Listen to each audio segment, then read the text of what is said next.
demander à Michel d'introduire. Seigneur notre Père, c'est devant toi que nous sommes ce matin. Nous venons, Seigneur, faire notre culte, présenter notre culte. Nous voulons te dire merci, Père éternel, pour l'adoration qui monte de notre cœur, de notre esprit. Nous voulons te dire merci, Seigneur, pour la joie que tu nous donnes de nous retrouver, d'être devant toi, afin, Seigneur, que nous puissions t'élever, te glorifier, te dire qui tu es, Seigneur. Oui. Père, je veux te dire merci pour ce culte, qu'il soit vraiment un moment de bénédiction pour chacun de nous. Et tu viens aussi nous parler par ton esprit, Seigneur. Sois béni, sois élevé, Seigneur. Que ta grâce coule dans chaque foyer, dans chaque maison, Seigneur. Chaque personne reçoive vraiment la puissance de ta parole, la puissance de ton nom, la puissance que tu veux déployer sur chacun de nous. Viens réveiller, Seigneur, en nous l'amour que tu y as déposé, Seigneur. Viens réveiller en nous, Seigneur, ta puissance, ta gloire, afin, Seigneur, que nous puissions avancer et aller encore plus loin avec toi. Au nom de Jésus-Christ. Amen. Amen. Amen. Je voudrais vous lire un passage. C'est dans la lecture biblique du psaume 150 au verset 1 à 6. Louez l'Éternel, louez Dieu dans son sanctuaire. Louez-le dans l'étendue où éclate sa puissance. Louez-le pour ses hauts faits. Louez-le selon l'immensité de sa grandeur. Louez-le au son de la trompette. Louez-le avec le luth et la harpe. Louez-le avec le tambourin et avec des danses. Louez-le avec les instruments à cordes et le chalumeau. Louez-le avec les cymbales sonores. Louez-le avec les cymbales retentissantes. Que tout ce qui respire loue l'Éternel. Louez l'Éternel. Je t'ai créé pour que tu possèdes et gardes mon propre souffle de vie en toi. J'ai soufflé dans les narines de l'homme et il est devenu une âme vivante. Ce souffle est la vie même, le don de vie que je t'ai fait. Je t'ai donné cette vie pour que tu puisses me louer et m'adorer pendant le temps de ta vie terrestre. Utilise ce souffle de vie pour me louer. Parle-moi dans le langage céleste que t'enseigne mon esprit. Proclame souvent mes louanges, elles te guériront. Tu insuffleras ainsi la vie à ton propre corps. Que tes bras fassent les gestes de l'offrande, que tes pieds dansent devant moi, que tes doigts rythment ces chants et jouent un instrument en mon honneur. Aime-moi, adore-moi, fais un bruit joyeux devant moi. Tu es mon ange terrestre, tu es sur terre pour moi, ce que les anges sont au ciel. Tu as un rôle important à jouer. Remplis-le totalement, mène une vie de louange et je te bénirai certainement. Je t'utiliserai et mettrai sur toi ma beauté. Amen. Alléluia. Alléluia. Amen. Gloire te soit rendue, Père. Ainsi venons-nous dans ta présence, notre Dieu, toi qui se révèles à nous par ton Fils bien-aimé, Jésus-Christ, qui est glorifié, assis à la droite. Merci de nous avoir relevés de la mort, parce que tu nous as ressuscités avec lui et tu nous as fait asseoir avec lui dans les lieux célestes. Seigneur, merci pour cette connexion divine que nous pouvons désormais avoir avec toi. Cette connexion divine afin de pouvoir t'adorer en esprit et en vérité. Que ce temps de culte que nous venons te rendre, ce culte qui te revient à toi, notre Dieu, 3 fois saint, le Dieu d'Abraham, d'Isaac et d'Israël. Oui. Merci vraiment de nous accueillir dans ta sainte présence, dans l'œuvre merveilleuse Alléluia. de ton Fils Jésus-Christ, Merci, Seigneur. en qui tu nous vois dans ta perfection, la perfection de Christ glorifié. C'est une réalité de l'homme nouveau que nous sommes. Au nom de Jésus, merci Père. Amen. Amen. Oui, Seigneur, c'est tellement beau de te célébrer, ô notre Dieu. Tu règnes éternellement. tu subsistes d'âge en âge. Et c'est pour ça que mon âme loue l'Éternel. Et je louerai l'Éternel tant que je vivrai. Amen. Je célébrerai mon Dieu tant que j'existerai. Merci Seigneur, parce que tu es là au milieu de nous et Oui. tu aimes tes enfants, Seigneur. Tu aimes ceux qui te craignent, ceux qui espèrent en ta bonté. C'est tellement bon de savoir cela. Oui, que ton nom soit béni. Amen. Amen. Amen. Merci Seigneur. Oh, Louons ton nom, Seigneur, Père éternel, notre Dieu. Nous t'offrons notre louange, Seigneur, parce que tu es le seul digne de la recevoir. Tu es le seul digne de recevoir notre louange et notre adoration. Tu es notre Père, tu es celui qui nous a rachetés, tu nous as arrachés des ténèbres pour nous amener dans ta lumière, dans ton plan parfait.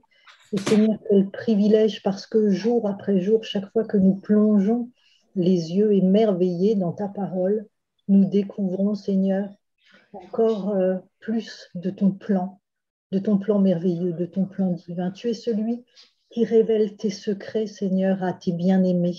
Oui. Et nous voulons vraiment te remercier, Seigneur, parce que nous découvrons ce flot d'amour qui est contenu dans ta parole et qui se déverse sur nous jour après jour. Seigneur, que nous puissions vraiment ouvrir les yeux. Seigneur, illumine les yeux de notre cœur afin que nous ayons conscience de quelle est l'espérance que tu as placée en nous, cette espérance, Seigneur, glorieuse des enfants de Dieu, que nous puissions vraiment percevoir ton plan, ton amour, Seigneur, qui nous sommes en toi. Seigneur, quelle merveille de te connaître, quel privilège d'avoir été choisi pour toi avant la création du monde. C'est ce que tu nous dis dans ta parole.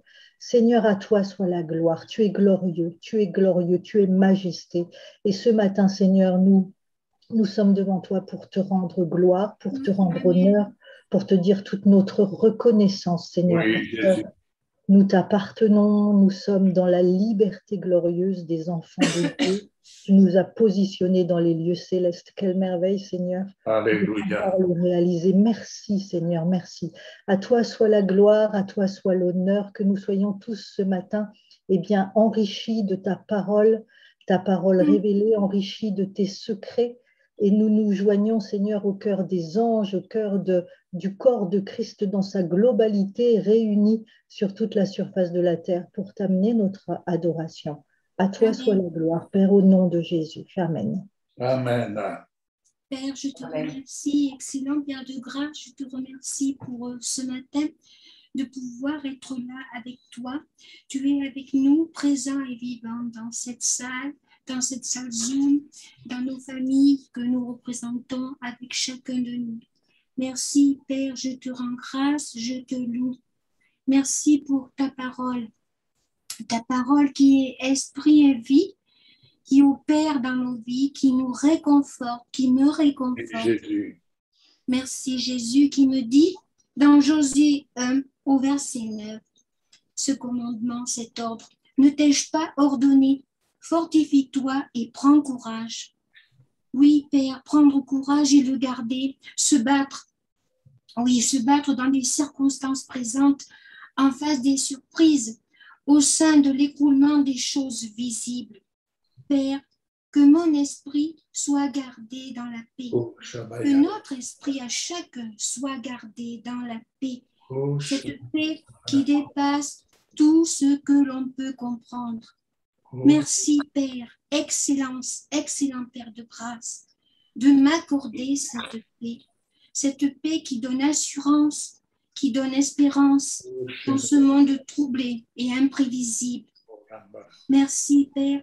Dans Romains 15, j'ai lu au verset 13, il est écrit, je le crois, je le proclame, que le Dieu de l'espérance vous remplisse de toute joie et de toute paix dans la foi, pour que vous débordiez d'espérance par la puissance du Saint-Esprit. Oui. Merci Saint-Esprit. Père, Oui, ta parole me fortifie, elle me restaure, elle me corrige, elle me soigne, elle me fait prendre courage et elle nous fait prendre à chacun le courage. Alléluia. Oui, Seigneur, permets encore aujourd'hui que je sois plus forte en étant toujours du côté de la justice, du côté de l'ordre, du côté de la confiance, de la persévérance, avec un cœur rempli de compréhension et d'amour. Je déclare que je ne serai pas sur la défensive, mais que je suis sur l'offensive. Père, je te remercie d'augmenter fortement en moi une foi simple et entière, d'augmenter en moi le courage, ce courage dont j'ai tant besoin, dont nous avons chacun besoin dans les circonstances et les épreuves que chacun nous traversons. Le courage et la force que je puisse me placer au centre de la bataille, en gardant un esprit calme, au-dessus de la mêlée. Le courage de descendre dans les profondeurs de la souffrance des âmes, des êtres chers qui nous entourent, sans qu'on se laisse gagner par le désespoir qu'elle engendre. Oui, Père, le courage d'aller contre le courant, le courage contre les vents contraires, et pas qu'on se laisse influencer par des opinions, des jugements. Je déclare que je suis combattante avec toi, ô Dieu. Je déclare que je suis vaillant guerrier, ô Dieu. Je déclare que je m'attache à ta parole et je proclame ta parole sur chacun de nous. Amen. Et je m'appuie fortement sur cet ordre que tu me donnes, Père.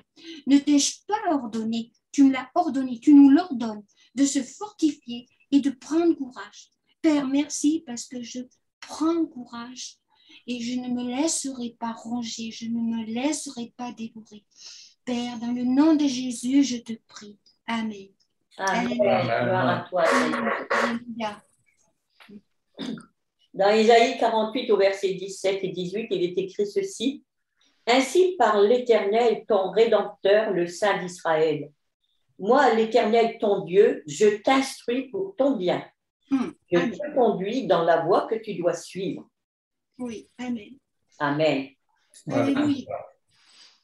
Oui, Seigneur, je viens devant toi, devant ton trône ce matin pour te louer, t'apporter toute la reconnaissance à la gloire de ton nom. Amen. Parce que tu es Dieu, tu es au-dessus de tout et à toi rien n'est impossible.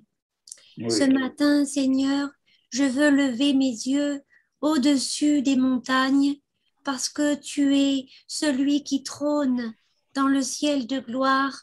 Tu trônes au milieu des louanges de ton peuple. Et ce matin, je viens élever ma voix avec les anges pour chanter à la gloire de ton nom. Amen. Oui, Seigneur, tu es mon secours, tu es notre roi, tu es le Dieu d'éternité, tu es vivant. Et ce matin, je veux fixer mes yeux sur ta force, ta puissance, oui. Sur ta sainte présence qui nous environne, qui descend parmi nous. Seigneur, oui, merci. Merci parce que ce matin, nous mettons de côté tout ce qui n'est pas forcément agréable, mais nous regardons à toi. Amen. Nous prenons le temps de lever nos yeux, Amen. De lever nos yeux, de lever nos mains, d'élever nos cœurs en ta présence. Merci parce que tu nous vois revêtus par le sang de l'agneau. Oui. Tu nous vois revêtus dans la justice de ton Fils Jésus. Amen. Et ce matin, par le sacrifice de Jésus, oui, nous avons un accès dans ton Saint-Temple et nous pouvons venir nous prosterner à tes pieds. Amen. Je te rends grâce et je te loue parce que ce matin, je choisis de louer ton saint nom avec les milliers d'anges, Seigneur. Oui. Et avec eux, d'une même voix, je veux m'écrier Alléluia, gloire à toi. Alléluia, éternel, tu es vivant. Alléluia, gloire à toi. Alléluia. Gloire, gloire à ton saint nom et glorieux nom. Oui. Gloire à toi, Jésus. Amen. Amen. 1 Chronique 29, verset 11. À toi, Éternel, la grandeur, la force et la magnificence, l'éternité et la gloire, car tout ce qui est au ciel et sur la terre t'appartient.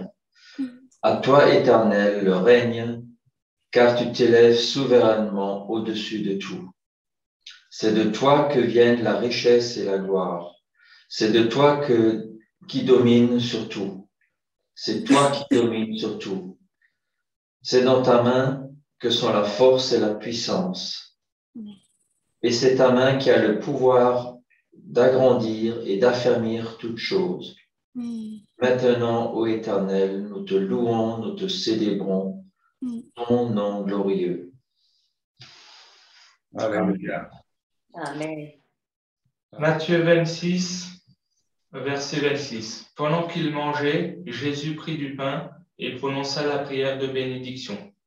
Puis il le rompit et il le donna aux disciples en disant, « Prenez, mangez, ceci est mon corps. » Prenons le pain. Merci Seigneur parce que tu es mort pour nous. Merci pour ton corps qui a été brisé pour nous afin que nous ayons la vie. Amen. Amen. Gloire à toi, Jésus. Il prit ensuite une coupe et remercia Dieu. Puis il la leur donna en disant, « Buvez-en tous, car ceci est mon sang, le sang de la nouvelle alliance qui est versé pour beaucoup et pour le pardon des péchés. Je vous le dis, je ne boirai plus désormais de ce fruit de la vigne jusqu'au jour où je le boirai de nouveau avec vous dans le royaume de Dieu, de mon Père. » Prenons la coupe.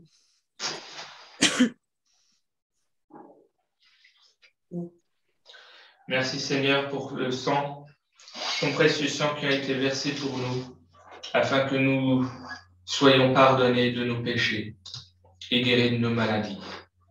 Amen. Amen. Moi, je vais poursuivre dans un autre style, mais il est aussi question de la révélation et de la manifestation de l'amour dans un autre domaine, et je crois que c'est quelque chose de très important. En tout cas, c'est ce que le Seigneur a mis sur mon cœur ce matin. Je vais commencer par vous lire ce verset. Je vous dirai après d'où il est extrait, mais vous le reconnaîtrez certainement. « Dans les temps passés, les hommes n'ont pas connu ce secret, comme l'Esprit le révèle maintenant à ses émissaires et à ses prophètes. » Ce verset est tiré de la lettre de Paul aux Éphésiens. Cette lettre est considérée par les commentateurs comme l'un des plus hauts sommets de la révélation biblique.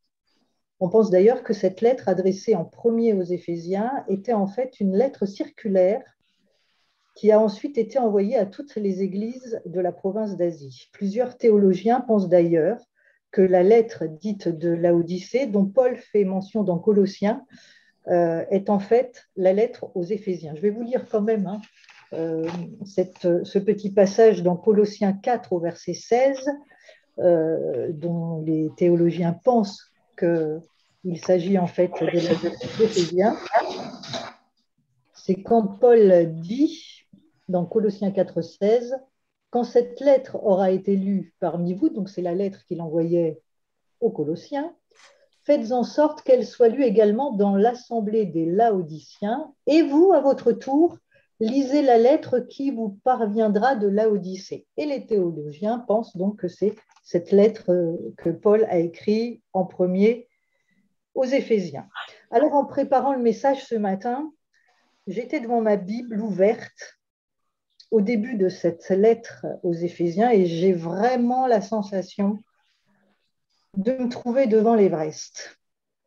Tellement ces textes sont riches, je ne sais pas par quelle face je vais gravir cet Everest. Ces textes sont tellement riches, du premier au dernier verset, tellement il y a de thèmes à aborder. Alors je vous encourage à lire, à méditer, à décortiquer cette lettre aux Éphésiens qui contient un flot ininterrompu de révélation. Quand Paul écrit cette lettre, on peut dire que sa condition terrestre n'est pas la plus confortable puisqu'il est en prison, mais Paul est complètement dans le céleste. Et là, je rejoins ce que Yves nous disait ce matin.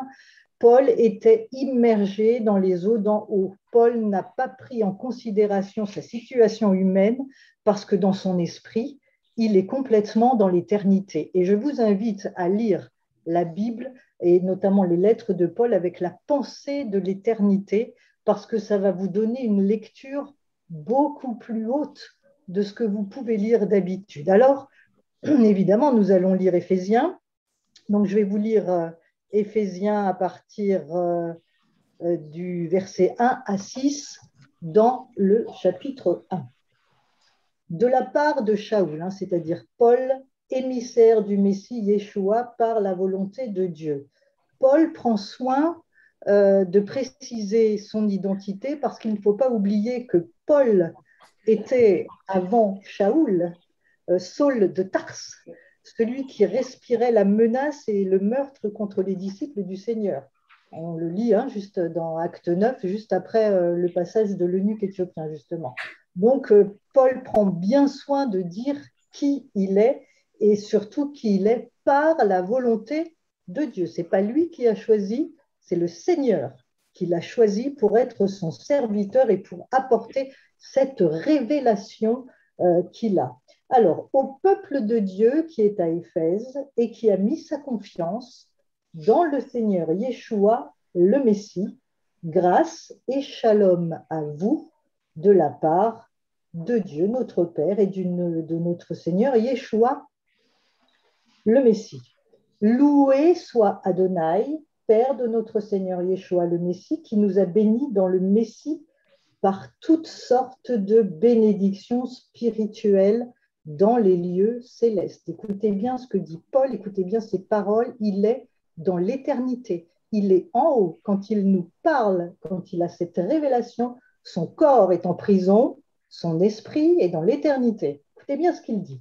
Avant la création du monde, il nous a choisis dans son amour par le Messie pour être saints et sans défaut dans sa présence. Il a déterminé d'avance que nous serions ses fils par Yeshua le Messie, conformément au bon plaisir de sa volonté, afin que nous lui offrions nos louanges à la mesure de la gloire et de la grâce qu'il nous a donnée par le bien-aimé. Alors j'attire votre attention dans ce premier passage sur le fait que Paul s'adresse au peuple de Dieu, c'est-à-dire qu'il s'adresse aux Juifs qui ont reconnu Yeshua comme le Messie, mais aussi aux gentils, les païens de naissance, qui eux aussi ont eu la révélation. Et vous allez voir, moi je n'avais jamais découvert cet aspect en lisant les Éphésiens, mais qu'en fait, à tour de rôle, par moment il s'adresse aux Juifs et par moment il s'adresse aux païens. Il y a une lecture assez incroyable dans cette lettre aux Éphésiens. Alors, évidemment, il a été difficile, je vous le disais, je me trouvais devant l'Everest, par quelle face l'attaquer, que dire tellement c'est riche ce message, cette lettre de Paul aux Éphésiens. Je dis, mais Seigneur, qu'est-ce que je vais dire? Il y a tellement, tellement à dire, et je ne sais pas si ça vous le fait, mais quand ça bouillonne, ça bouillonne, ça bouillonne, on est dépassé par le bouillonnement et on se dit, mais comment je vais pouvoir apporter ça? Et Seigneur, mais vraiment, garde-moi dans ce que tu veux que j'apporte ce matin. Alors, c'est un thème que j'affectionne particulièrement. Vous m'avez déjà entendu parler à ce sujet. J'ai dit, Seigneur, je leur ai déjà dit. Eh bien oui, mais on va repartir sur ce message qui est vraiment sur mon cœur depuis très longtemps et que le Seigneur me demande d'appuyer encore ce matin avec cette révélation dans les Éphésiens. Vous savez, je crois qu'aujourd'hui, on a un gros problème dans l'Église. On croit, et c'est vrai, que nous sommes cohéritiers avec Christ. Ça, c'est vrai, c'est vrai. Mais le problème, c'est qu'on croit qu'on est les seuls, nous les chrétiens, mais ce n'est pas ce que dit Paul. Éphésiens 2, je vais vous le lire, Éphésiens 2, versets 11 à 16. C'est pour ça que j'ai accentué en vous disant que Paul parle tantôt aux Juifs, tantôt aux païens, aux gentils que nous sommes. Rappelez-vous donc, versets 11 à 16. Rappelez-vous donc ce que vous étiez autrefois, vous, les païens de naissance, appelés incirconcis par ceux qui, à cause d'une opération pratiquée dans la chair, sont appelés circoncis. En ce temps-là, vous étiez sans Messie, vous étiez séparés de la vie de la nation d'Israël, vous étiez étrangers aux alliances qui garantissaient la promesse de Dieu, vous étiez dans ce monde sans espérance et sans Dieu. Mais aujourd'hui, vous qui étiez autrefois éloignés, vous avez été rapprochés. Vous avez été rapprochés par le sang du Messie qui a été versé. Car c'est lui, notre shalom, écoutez bien, lui qui des deux n'en a fait qu'un en abattant la Méchitsar qui nous divisait, détruisant dans sa chair l'inimitié engendrée par la Torah dont les commandements consistaient en ordonnances, et ceci afin de faire des deux, dans l'union avec lui, une seule et nouvelle humanité, en établissant le shalom. Ainsi, il a réconcilié avec Dieu l'un et l'autre, c'est-à-dire les Juifs et ceux qui sont devenus chrétiens, qui étaient les gentils. Il a réuni, il a réconcilié l'un et l'autre en un seul corps, en détruisant en sa personne cette inimitié lorsqu'il fut exécuté au poteau comme un criminel. Il parle de la Méchitsa, quand il dit c'est lui notre shalom qui lui des deux n'en a fait qu'un en abattant la Méchitsa. La Méchitsa, c'est la séparation matérielle entre les parties intérieures du temple où seuls les Juifs pouvaient entrer et la cour des gentils. Donc cette image que Paul reprend, c'est que Jésus, le Messie, a abattu cette partie intérieure qui nous séparait. Nous, les gentils, nous n'avions pas le droit de rentrer dans les parties intérieures du temple où seuls les Juifs pouvaient rentrer. Mais grâce soit rendue à Dieu par le Messie, nous avons, nous les gentils, accès maintenant à cette partie du temple et nous sommes devenus un seul corps. Un seul corps. Verset 16, écoutez bien. Ainsi, il a réconcilié avec Dieu l'un et l'autre en un seul corps. Verset 17, quand il est venu, il a annoncé une bonne nouvelle, le shalom. À vous qui êtes loin, encore une fois, il alterne en parlant aux païens, aux gentils et aux juifs. Quand il est venu, donc le Messie, il a annoncé comme bonne nouvelle le shalom à vous qui êtes loin, c'est-à-dire les gentils, et le shalom à vous qui êtes proches, le peuple juif. Et par lui, nous avons tous deux accès auprès du Père en un seul esprit. Il parle aux deux afin que les Juifs reconnaissent que les gentils sont entrés dans le plan de Dieu, parce que ça, c'était pas gagné. Paul parle de ce plan de Dieu qui est établi avant la création du monde. C'est ce que je vous ai dit au début, au verset 4. Ce plan est établi avant la création du monde, la réunion du peuple juif et des gentils. Paul parle au verset 4, mais aussi les gentils, il faut ne pas oublier que le salut vient des Juifs. Parce qu'aujourd'hui, dans l'Église, on a une forte tendance à oublier que le salut vient des Juifs. Versets 20 ou 21, vous avez construit sur le fondement des émissaires et des prophètes, dont la pierre d'angle est Yeshua, le Messie lui-même. Unis à lui, nous bâtissons ensemble une construction bien ajustée qui s'élève pour former un temple saint dans le Seigneur. Oui, Alléluia. Vous tous, en union avec lui, vous êtes édifiés ensemble pour former une maison spirituelle. Unis au Messie, nous bâtissons ensemble le peuple, le temple de Dieu. Éphésiens 3, je vais vous lire versets 1 à 12. Et alors là, c'est une explosion de bonheur et de révélation.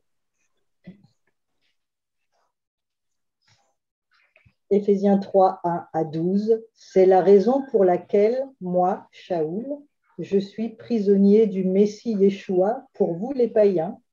Je suis certain que vous avez entendu parler de l'œuvre que Dieu m'a confiée dans sa grâce pour vous et de la révélation qu'il m'a accordée pour me faire connaître, écoutez bien les mots, son plan secret que je viens d'exposer brièvement.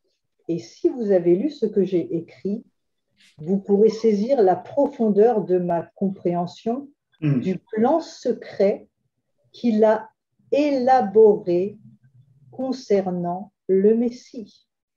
Dans les temps passés, les hommes n'ont pas connu ce secret comme l'Esprit le révèle maintenant à ses émissaires et à ses prophètes, à savoir qu'en union avec le Messie et par le moyen de la bonne nouvelle, les païens ont été faits co-héritiers avec les Juifs, co-participants du même corps et des mêmes biens, bénéficiant comme eux de la même promesse de Dieu. Dans les temps passés, les hommes n'ont pas connu ce secret, comme l'Esprit le révèle maintenant à ses émissaires et à ses prophètes. Je crois que nous sommes l'Église des derniers temps. Oui. Et nous prions pour le réveil, pour que le plus grand nombre soit sauvé. Et c'est juste, c'est tout à fait juste. Mais ça, c'est un réveil extérieur. Il y a plusieurs niveaux de réveil. Notre réveil personnel. Et Yves, tu en as parlé, ce dont tu nous as enseigné tout à l'heure, c'est un réveil personnel. C'est monter dans cette dimension et connaître et savoir qui nous sommes. Ça, c'est le réveil personnel. Et puis, il y a le réveil de l'Église. Et je crois que le réveil commencera non pas à l'extérieur, mais à l'intérieur. Amen. C'est-à-dire que dans l'Église, l'Église a besoin de cette révélation qu'elle n'est pas la seule co-héritière avec le Messie. Sans nos frères juifs messianiques, nous sommes amputés. Amen. Partie de nous-mêmes. Les chrétiens, le peuple chrétien, l'Église doit se réveiller. L'Église doit se réveiller dans tous les sens du terme. D'ailleurs, Paul le dit très bien au chapitre 5, il dit « Réveille-toi, toi qui dors, relève-toi d'entre les morts et le Messie brillera sur toi. » Est-ce que vous pouvez imaginer, on prie pour le réveil, mais si le Messie ne brille pas, si nous n'attirons pas la lumière, si le Messie n'est pas brillant sur nous, comment voulez-vous que les gens qui sont dans ce monde aient envie de venir à nous? Parce que c'est ça. Nous devons donner envie et nous ne leur donnerons envie que si nous sommes réveillés et si, seulement ici, le Messie brille sur nous. Alléluia. Comment le Messie va briller sur nous? C'est si nous réveillons, nous qui dormons, relevons-nous d'entre les morts. Nous sommes endormis. L'Église est endormie au niveau de cette révélation. Mais cette parole, elle est valable aussi de son côté pour le peuple d'Israël, parce qu'Israël aussi dort. Israël n'a pas reconnu son Messie. Israël aussi doit se réveiller. Quand je vous dis que Paul parle en alternance, et en fait il parle aux deux, au peuple juif, dans cette lettre aux Éphésiens, et aux gentils que nous sommes, il s'adresse aux deux. Quand il dit « Réveille-toi, toi qui dors », il parle à l'Église, il parle aussi au peuple juif, qui lui aussi est endormi et qui n'a pas encore reconnu son Messie. « Relève-toi d'entre les morts et toi aussi, Israël, le Messie brillera sur toi. » C'est vraiment un message important.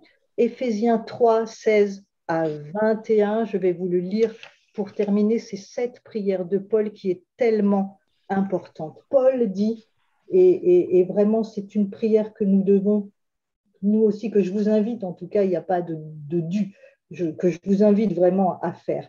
Paul dit, je prie que selon les richesses de sa gloire, il vous arme d'une force intérieure par la puissance de son esprit afin que le Messie vive dans vos cœurs par la foi. Hmm. Je prie également que vous soyez enracinés et établis dans l'amour, afin que vous soyez capables de comprendre avec tout le peuple de Dieu. Encore une fois, tout le peuple de Dieu, Oui. c'est Israël et les gentils, tous ceux qui ont reconnu Yeshua et qui sont appelés à le reconnaître, afin que vous soyez capables de comprendre avec tout le peuple de Dieu combien l'amour du Messie est large et long, haut et profond. Oui, puissiez-vous le comprendre bien qu'il surpasse toute connaissance, afin d'être rempli de toute la plénitude de Dieu. C'est une révélation dont nous avons besoin et Paul déjà priait pour que nous ayons cette révélation quand il dit « Puissiez-vous comprendre combien l'amour du Messie est large et long, haut et profond ?» On a besoin d'une révélation pour le comprendre, on le sait, on l'imagine, mais Paul prie pour que nous puissions le comprendre bien que cela surpasse toute connaissance, afin que nous soyons remplis de toute la plénitude de Dieu. À lui, qui par sa puissance agissante en nous est capable de faire infiniment plus que tout ce que nous pouvons imaginer ou demander, à lui soit la gloire dans la communauté messianique et dans le Messie Yeshua, de génération en génération et pour toujours. Amen. Amen. Le plan secret de Dieu, c'est la réunion de son corps établi avant la création du monde. Paul, je ne sais pas si vous pouvez imaginer que cet homme, avec tout ce qu'il a vécu, est en prison. Son corps est en prison, mais son esprit est dans l'éternité. Il y a une telle joie quand on lit ça, un tel niveau de révélation qu'on se dit, mais c'est là que les choses de la terre pâlissent. Oui. Paul, sur cette terre, il était, il était éloigné, détaché de tout ce qui était matériel, de tout ce qui était sa situation. On peut dire que c'est un homme qui a payé le prix. Oui. Il a un niveau de révélation où il a le secret, le Seigneur lui révèle ses secrets. Et ces secrets, il nous les partage. Et je crois que nous sommes dans les temps où ce secret est révélé, connaître son plan secret. N'oublions pas Israël, ne nous gargarisons pas, nous les chrétiens, de croire que nous avons la vérité et qu'elle est pour nous tout seuls surtout. Parce que c'est faux, nous sommes, tant que nous n'aurons pas et que l'Église n'amènera pas en son sein ce message de la révélation gardé, ce plan secret gardé pour la fin des temps, c'est Israël, le peuple juif. Et nous devons, moi en tout cas je l'ai vraiment sur le cœur, c'est important et que nous prenions conscience que nous ne sommes pas les seuls co-héritiers avec Christ. Le peuple de Dieu, le peuple juif est co-héritier avec le Messie et uni, et le corps de Christ, c'est Israël qui reconnaît son Messie, et nous, les gentils, qui sommes aussi rentrés dans le plan. N'oublions pas que c'est grâce à eux que nous sommes rentrés dans le plan, parce que Israël a été plongé dans un profond sommeil afin que nous, les gentils, puissions avoir accès au salut. Mais le salut vient des Juifs, et ça, il ne faut pas l'oublier. Il faut bénir le peuple juif, aimer le peuple juif, ça ne veut pas dire l'idolâtrer, parce que c'est vrai que quand on commence à se plonger dans l'amour du peuple juif, si on n'a pas un petit peu les pieds sur terre, entre guillemets, les pieds sur terre, ce n'est pas le mot qui convient, parce que je pense d'être dans le céleste, mais garder cet équilibre. On n'a pas à idolâtrer le peuple juif ou Israël, mais aimons-les et prions pour eux, parce qu'ils sont une partie de nous, et nous sommes une partie d'eux. Et à ce titre, vraiment, prions pour eux, et surtout, n'oublions pas qu'ils sont une partie d'eux, qu'ils sont une partie de nous, et que nous sommes une partie d'eux. Comme, je vais vous ramener à la Genèse, quand l'Éternel a plongé Adam, avec un grand A, dans un profond sommeil, et qu'il a séparé la partie femelle de la partie mâle, c'est un petit peu ce qui s'est passé, c'est même complètement, c'est l'image de ce qui s'est passé pour le peuple juif et nous les gentils. Le Seigneur a prélevé la partie féminine de la partie masculine. Il a plongé Adam dans un profond sommeil pour pouvoir prélever les gentils en fait que nous sommes. Israël a été plongé dans un profond sommeil pour que nous ayons accès au salut. Mais n'oublions pas que nous sommes appelés à faire une seule chair. Alléluia. Ça, nous sommes une seule chair et nous sommes le corps du Messie. Amen. Voilà ce que je voulais ce que j'avais sur le cœur. Mais vraiment, je vous invite à vous plonger dans cette épître, dans cette lettre de Paul aux Éphésiens, mais c'est une explosion de révélation de A à Z. C'est extraordinaire. Et c'est vrai que quand on est devant cette lettre, en tout cas moi j'étais très humble ce matin parce que ça fait un moment que je la lis, cette lettre, mais c'est tellement riche que je ne savais pas par où commencer. Donc, comme je ne pourrais pas tout vous dire et qu'à chacun l'Esprit vous parle, plongez-vous dans les Éphésiens parce que le Seigneur va vous révéler aussi sa pensée dans toute cette magnifique lettre aux Éphésiens. Voilà. Amen. Amen. Amen. Amen. Amen. Merci Valérie. Alléluia.